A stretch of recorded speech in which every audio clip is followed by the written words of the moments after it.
One, that Indira Gandhi was accused of creating a Bhindranwale, whom she then had to send the army after. Rajiv Gandhi was accused of flirting with the Hindu vote. Narasimha Rao was accused of doing absolutely nothing. There have been massive anti-Muslim riots that have taken place on the Congress watch. There has been the anti-Sikh program in Delhi, which has taken place on the Congress watch. So when you say the Congress is, or Mrs. Gandhi has not played communal politics, is that strictly true? I think that was completely true until we get to Punjab. And I think part of the problem was that Mrs. Gandhi never really saw Sikhs as being non-Hindus.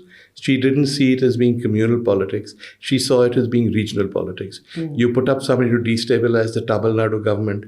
It was that kind of thing. Various people, Zair Singh denied being one of them, but he possibly was. Various people told her that the only way to counter the Akalis is to create a Sikh religious force that supports the Congress.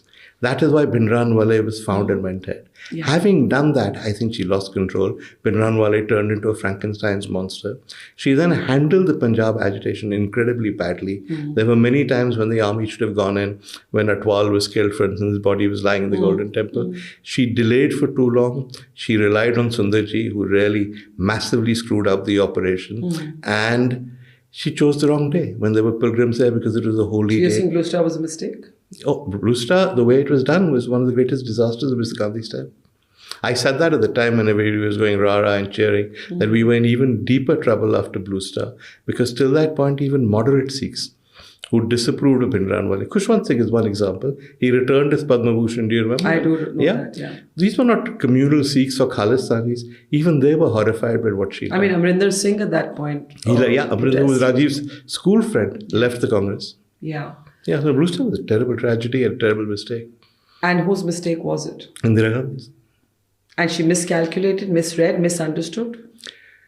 I wasn't there, but I suspect a combination of all of them. So therefore, she was also misled by the army. In India, you can't ever say the army got anything wrong, but you can just contrast Blue Star with Operation Black Thunder, which happens a few years later and is conducted by the NSG and the Punjab police, which is incredibly effective. We should never have relied on the army. It's not the army's job to do these things. The army doesn't know how to do it. But the army may not have chosen. They were following instructions, right? Yeah, but the army said afterwards that we have no experience of fighting insurgencies, etc.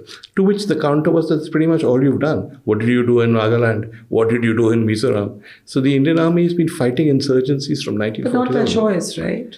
Yes, but if the Indian army had protested, etc., they would have done what they did later. They created the NSG, they created all these commando organizations. Mrs. Gandhi realized, and Nehru realized, after 1962, when IB didn't give them enough intelligence, in 66 or 67, Mrs. Gandhi created RNAW. So when you see that there is a problem, you create a new organization.